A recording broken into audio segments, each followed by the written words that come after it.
A Polícia Federal faz neste momento uma operação contra uma organização criminosa acusada de participar de ataques cibernéticos ao Supremo Tribunal Federal. O ministro Alexandre de Moraes do Supremo determinou o cumprimento de 5 mandados de busca e 3 de prisão temporária em Goiás, São Paulo e Pernambuco. Em maio, houve uma tentativa de invasão ao sistema da Corte.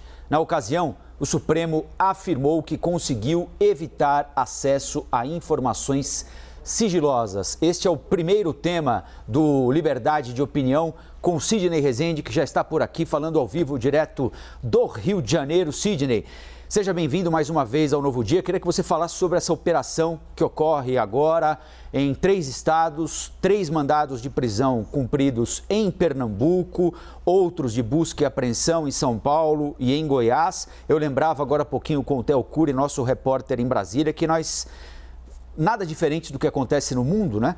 Temos uma estrada percorrida em tentativas e em ataques bem-sucedidos de hackers a órgãos públicos. Me lembro, e você certamente também, todos que nos acompanham, do atraso na apuração do primeiro turno nas eleições municipais por causa de uma tentativa de invasão ao sistema do TSE. Depois houve um ataque bem-sucedido do ponto de vista dos hackers, evidentemente, cometeram um crime ao STJ, que parou, o STJ parou, conseguiram chegar à informação sigilosa do STJ, ataque ao Ministério da Saúde e agora, em maio, essa tentativa de ataque ao Supremo, que resulta na operação dessa manhã. Bem-vindo ao Liberdade de Opinião mais uma vez, Sidney. Muito obrigado, Colombo. Senhoras e senhores, bom dia. Você tem toda a razão e é esse tipo de investigação que enaltece e valoriza a inteligência da Polícia Federal. É um trabalho que demora, exige competência, exige equipamento, exige contingente e a Polícia Federal tem conseguido fazer isso com eficiência e dessa forma que nós valorizamos a chamada ação e investigação inteligente. É um desdobramento do que já se vem desde a campanha suspeitando a existência de hackers, a existência de grupamentos que disparam através do WhatsApp e criam personagens e pessoas falsas, criam avatares, como se chama, se faz um trabalho de fake news, tudo isso está interligado. E o que a polícia está sempre em busca é se é uma pessoa, 2, se é uma quadrilha, se tem conexões entre si, se é uma iniciativa de uma pessoa solitária ou não. Mas, concretamente, é muito importante que a Polícia Federal faça esse tipo de investigação, justamente para desmantelar e mandar um sinal para aqueles que acham que, do ponto de vista cibernético ou virtual, se pode praticar crimes, né? Como se somente fosse pego se fosse um crime presencial. Não é mais assim. O mundo todo hoje está investindo e muito em segurança. Inclusive os provedores e as empresas que hoje elas acabam hospedando toda essa turma, ela também tem preocupação, as empresas também têm preocupação no combate à fake news. Então, de fato, o trabalho que foi desenvolvido pelo ministro Alexandre de Moraes no Supremo Tribunal Federal com muita coragem, porque mexe com muitos interesses, dá como desdobramento ações como estas. Eu louvo e aplaudo e espero realmente que eles cheguem até o final com total eficiência, neste caso e em outros, né? Porque não se pode praticar crimes impunemente, sejam eles de motivação política ou pessoal. Tem pessoas que são perseguidas, Colombo, ao ponto de tirarem a sua própria vida, de viverem angustiadas, outras tantas também ficam dentro de casa, muda o curso da vida da pessoa por conta de bandidos e criminosos como esses que tudo indica a Polícia Federal já os alcançou. Pelo menos tem uma acusação formal positiva da suspeição do envolvimento dessas pessoas. Tomara que a polícia realmente avance e descubra muita coisa. É isso, nós continuamos seguindo essa operação, os passos dos policiais federais em São Paulo, em Goiás, onde são cumpridos mandados de busca e apreensão, e esses 3 mandados de prisão em Pernambuco. E ao longo da programação da CNN nós vamos atualizar informações sobre essa apuração, que aliás você viu em primeira mão aqui, logo no comecinho do Novo Dia, em Breaking News na nossa programação.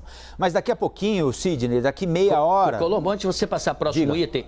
Ô Colombo, antes de você passar para o próximo item, só para ficar claro para quem ainda tem desinformação, a Polícia Federal Brasileira hoje ela tem ótimos equipamentos importados, equipamentos que se tem condições, por exemplo, de detectar até uma mensagem que tenha sido apagada, escondida, ou alguém que tenha tentado fazer uma manipulação no celular, ou no desktop, no notebook, nos seus equipamentos eletrônicos. A polícia faz um trabalho de investigação que é do presente para o passado, até descobrir a origem e dá trabalho, mas ela tem feito isso. Só para as pessoas saberem que a Polícia Federal Brasileira hoje está em linha com o que há de mais moderno no mundo para chegar a crimes como esses. Então é bom que a pessoa pense 1000 vezes antes de achar que pode entrar numa dessa, numa canoa furada. E essa pessoa pode ser presa e pagar muito caro, primeiro com a privação da liberdade e depois tendo, inclusive, o seu futuro, porque muitas vezes são jovens, né? Tendo o seu futuro comprometido. Já a pessoa sai da prisão só daqui a 10, 15 anos ou algo do gênero. Então todo mundo que acha que pode praticar crime saiba dessa eficiência da Polícia Federal Brasileira.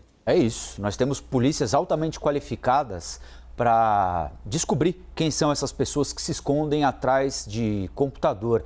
Eu me referi a polícias porque o Sidney falou da Polícia Federal e eu lembro que em São Paulo, outros estados provavelmente devem existir, mas a de São Paulo eu conheço melhor, a Delegacia de Crimes Cibernéticos, que investiga desde atentados contra órgãos públicos, como a este que nós estamos nos referindo aqui, até ameaças que são feitas por determinadas pessoas que se escondem atrás de perfis falsos na internet para tentar provocar alguma espécie de constrangimento a alguém.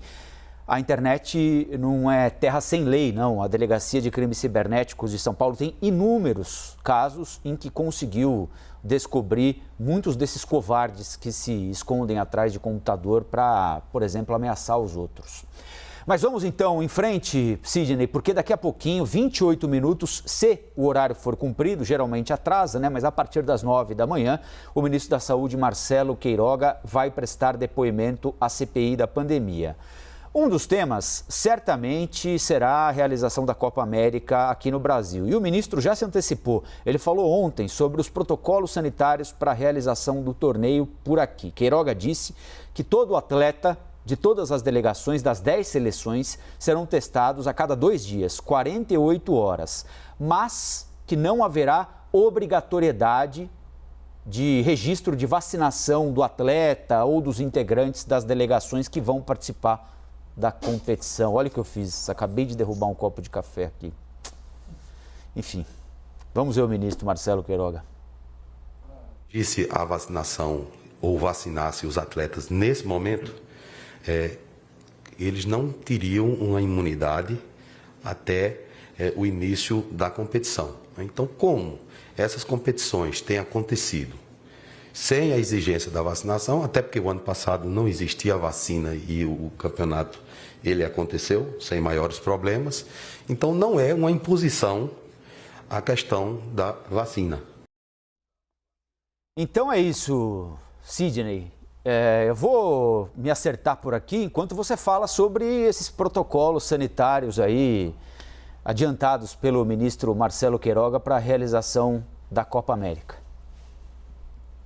Sim, vou ao assunto que você me pergunta e quero tranquilizar o telespectador que o Novo Dia e o Colombo tem aí pelo menos 12 pessoas para limpar essa mesa, né? Porque a equipe é uma equipe muito preparada, dada a alta audiência que ele e a Elisa conseguiram amealhar ao lado da Luciana Barreto. Bom, vamos lá. Em relação especificamente a isso, vacinar realmente, ainda que se vacinasse aqui no Paraguai, onde fosse, você não tem aqueles 15 dias de imunização, ainda teria segunda dose. Então é uma iniciativa positiva para quem queira se vacinar, mas não traz um efeito imediato, já que o campeonato começará agora no dia 13 de junho e as cidades sedes, Brasília, Goiás, Rio de Janeiro e Mato Grosso do Sul, é que receberão a seleção brasileira e as outras seleções também terão que passar por alguma iniciativa. Disse o ministro que a iniciativa que ele propõe é fazer a cada 48 horas, como bem lembrou o Colombo, essa testagem, né, para verificação se alguém está contaminado. Agora, se por um azar da natureza, uma pessoa só, numa delegação, um jogador de futebol ou integrante da comissão técnica, apresentar já com essa doença, coloca em risco todo mundo, né? Daí tem que fazer um trabalho sanitário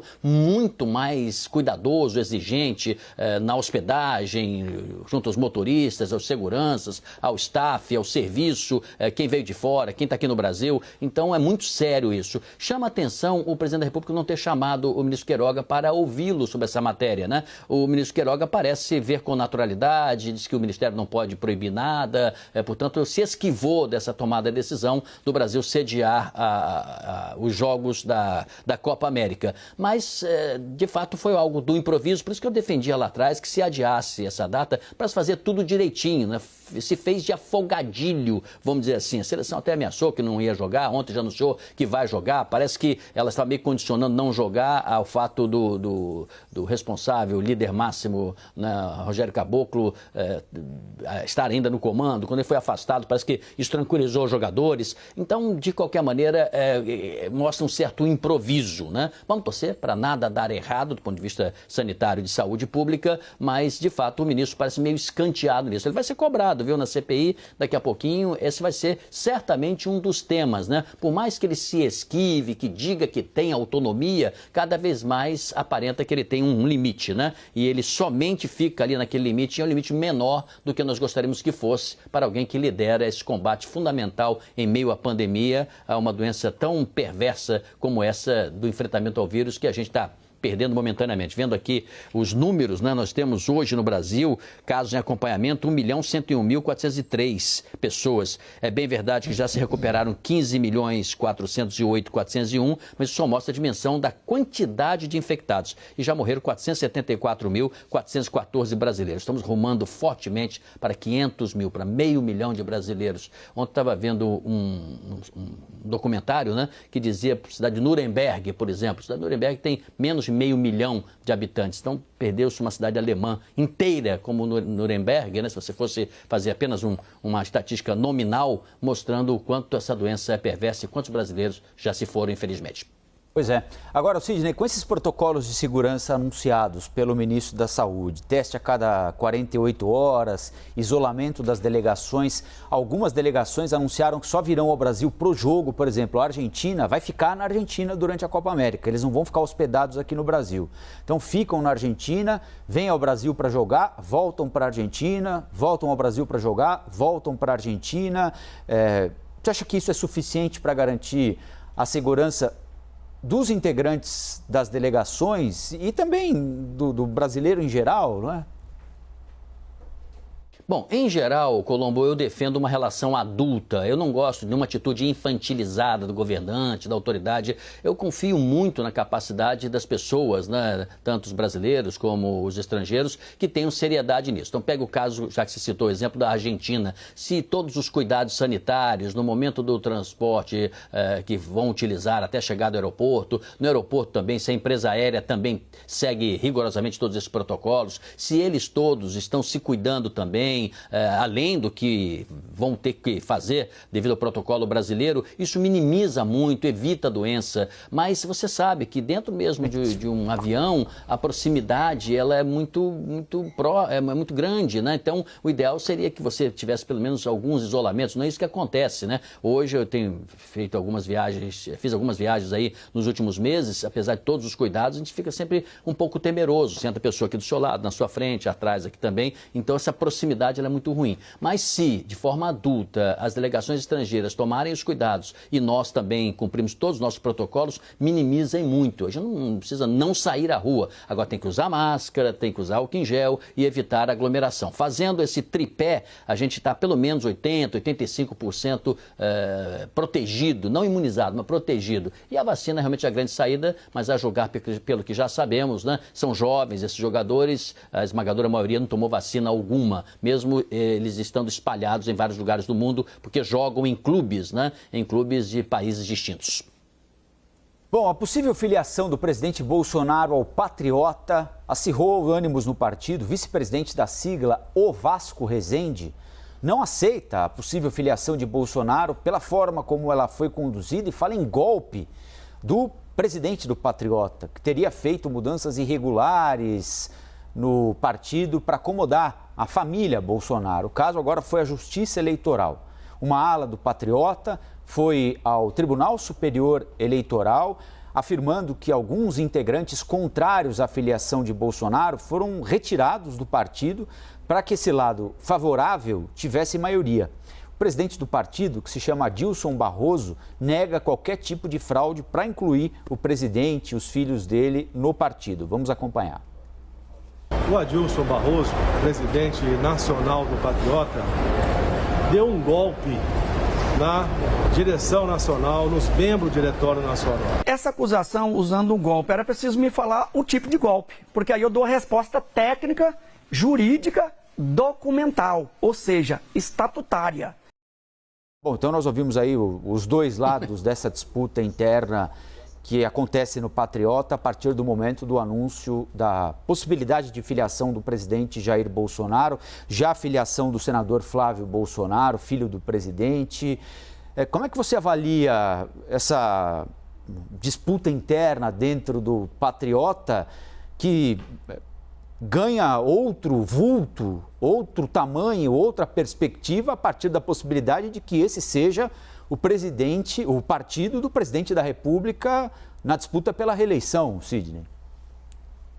O assunto é seríssimo, né? Mas o telespectador está perguntando, senhora, o senhor está rindo, ele está debochando. Não estou debochando, nunca achei engraçado o rapaz diz assim, depende do golpe, né? Se for o golpe 1, eu tenho resposta aqui, se for o golpe 3, eu tenho aqui, se for o 4. Eu achei, depende do golpe que eu me defendo. Eu achei engraçada essa resposta dele. Olha, todas as vezes que alguém com viabilidade eleitoral, com poder, com prestígio, com condição real de vencer a eleição, é o caso específico, né, dessa entrada do presidente Jair Bolsonaro para se filiar a um novo partido, acontece sempre esse tipo de coisa. Eu me lembro que quando ele foi ao PSC, depois ele saiu, eu conversei na época com o pastor Everaldo, que hoje está até preso, né? Conversei também com o deputado federal, filho dele, o Felipe, sobre isso também, e eles diziam que tinha um problema, porque quando o presidente chegou, não era presidente ainda, mas enfim, chegou com chances eleitorais para integrar o partido, ele queria dar o tom dele, né? Quer dizer, a maneira dele trabalhar, quase assim, pegando a direção do partido e não considerando o que existia até então e botando para jogo o que ele entendia, os seus aliados, a melhor maneira.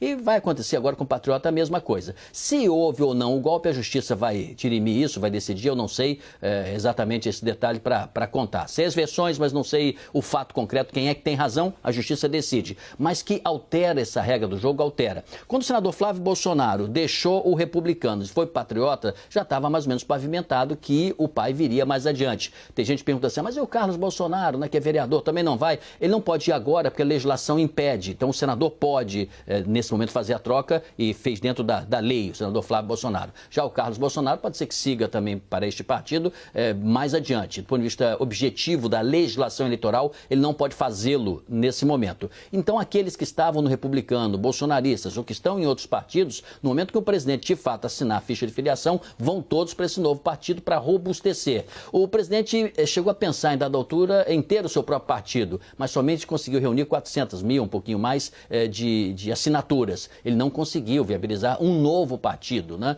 Então, por isso que tem essa discussão que envolve Patriota. Agora, é preciso ter uma reforma partidária no Brasil séria, decente, profunda, porque toda vez, em toda eleição, tem o que no passado chamava partidos de aluguel, aqueles partidos pequenininhos que estão ali um pouco disponíveis. Isso existe há muito tempo, né? Você não era nascido, Colombo, pelo menos não nascido para o jornalismo, devia ser um menino jogando bola de gude, mas quando o Fernando Collor foi candidato, ele foi candidato inicialmente no Partido da Juventude, né? Daniel Tourinho era o presidente. Quer dizer, um partido também pequeno, como Patriotas. E ele se viabilizou lá, depois virou o PRN, um outro partido, porque aí depois no poder fica muito mais fácil. Todo mundo é amigo, né? É igual aquela história, quando você se ganhar na loteria, você pode ter certeza, até a véspera você não era procurado por muita gente, não. Mas depois todo mundo liga pra você, sabia que você era um cara de sorte, conta comigo, não esquece de mim, tamo juntos, meus parabéns. Então é assim que funciona o poder da política também, igual quem ganha na loteria. Tem razão, eu era jovem ainda, mas acompanhei o noticiário com o Sidney Rezende naquela época. Já assistia o Sidney naquela época, lá 1988, 1989, né? A migração de Eu vou me permitir, depois que você fizer as perguntas devidas, lá no finalzinho, você guarda 20 segundinhos para mim, eu queria fazer uma crítica a você. O que tanto elogio você, eu vou fazer uma crítica, mas depois, pode prosseguir. Tá bom, vou pedir para a chefia desligar a televisão rapidamente, então depois o pessoal pode voltar a hora que o Alexandre chegar. Bom, olha, minha gente, a CPI da pandemia vai ouvir daqui a pouquinho pela segunda vez o ministro da Saúde, Marcelo Queiroga, como eu disse, depoimento antecipado pelos senadores. O primeiro foi lá no dia 6 de maio, hoje é dia 8 de junho, então um mês depois o ministro já está de volta à CPI. E a convocação aconteceu, estava conversando agora há pouquinho, eu, a Elisa, a Luciana, com o Gustavo Uribe, com a Basília Rodrigues, porque os senadores ficaram incomodados com o fato de o presidente da República ter participado de eventos que geraram aglomeração sem máscara.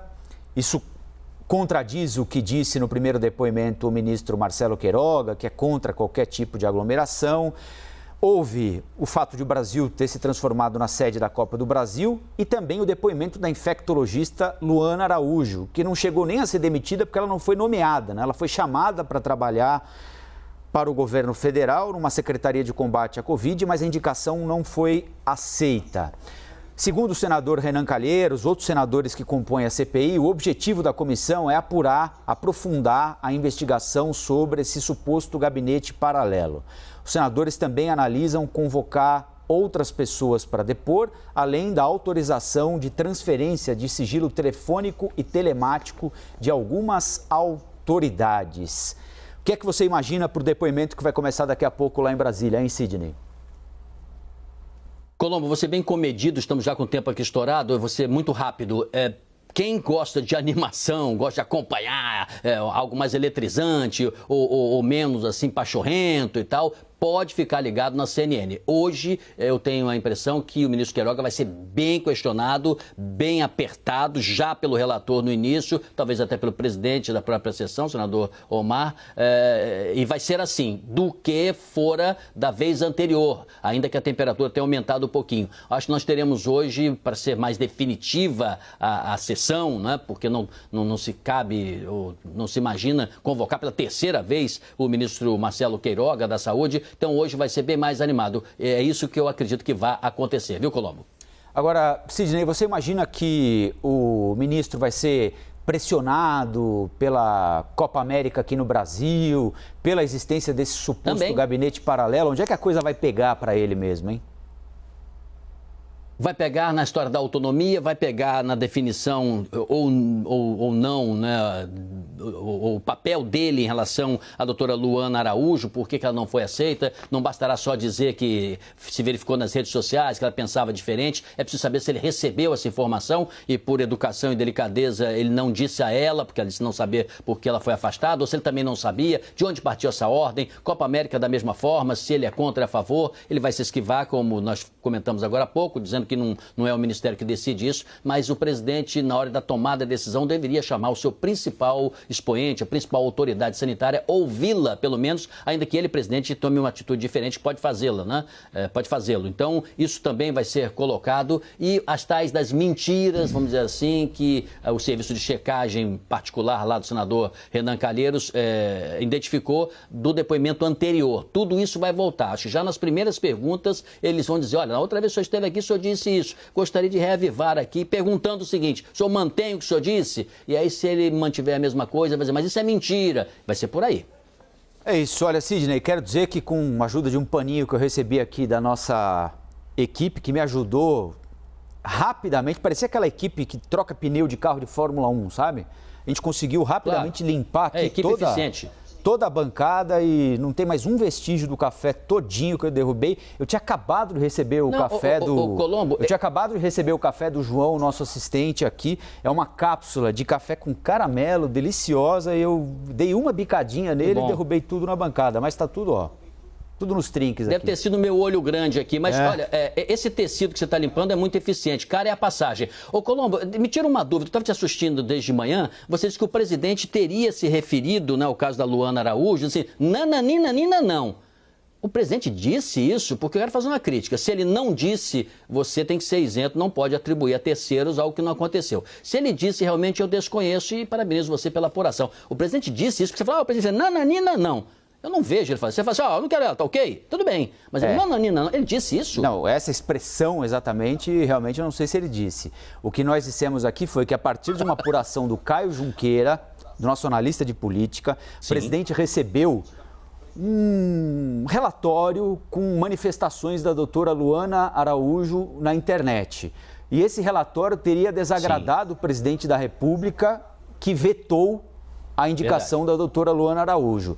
Agora, a expressão que eu usei aqui é uma expressão popular, quando alguém nega alguma coisa, fala assim, opa, nanina não, aqui não. Sim.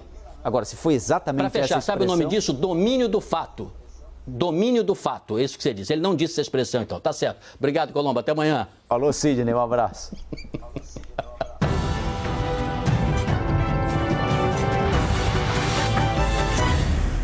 As opiniões emitidas pelos comentaristas do quadro não refletem necessariamente a posição da CNN.